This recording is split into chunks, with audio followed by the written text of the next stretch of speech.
What's your that escalated quickly moment? My 12-year-old son, Marcus, has always been the quiet kid. Never caused trouble, did his homework, kept to himself. So, when his middle school called saying he was in the principal's office, I figured maybe he forgot to turn in an assignment or got caught talking in class.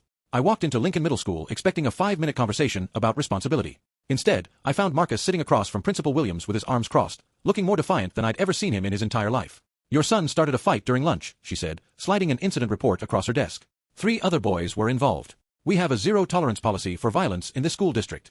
My heart sank.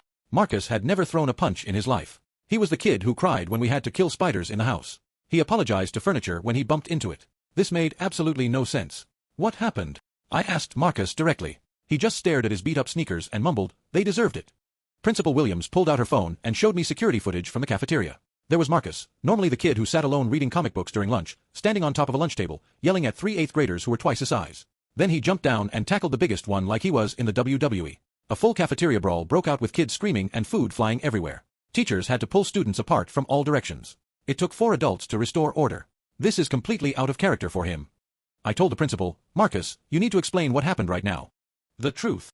He finally looked up and I could see tears forming in his eyes. They were making fun of Tommy's lunch again, calling it gross foreign food and holding their noses. Tommy's mom packed him the same rice and curry she always does. Who's Tommy?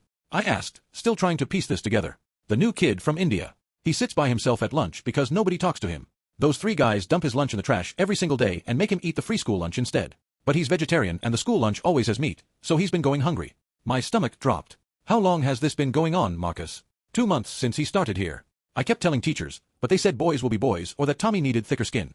Today, they took his lunch and threw it at the wall just to watch him cry. Tommy started having a panic attack, so I got really mad and did something stupid. Principal Williams shifted uncomfortably in her chair. We weren't aware of any ongoing bullying situation involving the student. I reported it 4 different times, Marcus said, his voice getting louder and more frustrated.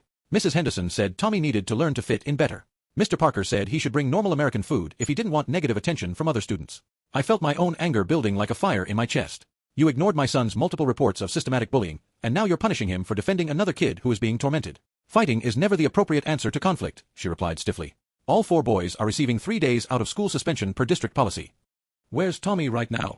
I asked. In the nurse's office. He had a severe panic attack during the incident, and his parents are coming to pick him up. I stood up from my chair. I want to see every single bullying report my son filed. All of them.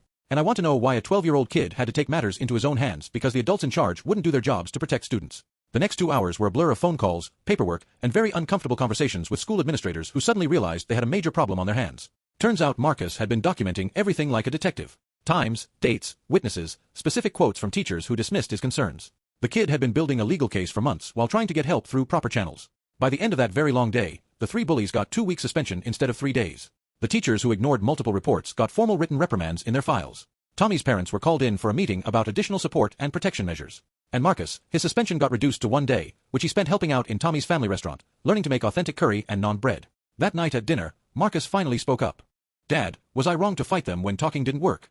I looked at my quiet, thoughtful son, who'd spent 2 months trying to solve a serious problem the right way before finally taking physical action. You were wrong to fight, I said carefully. But you were absolutely right to stand up for someone who couldn't stand up for himself. Sometimes being wrong and being right happened at the exact same time.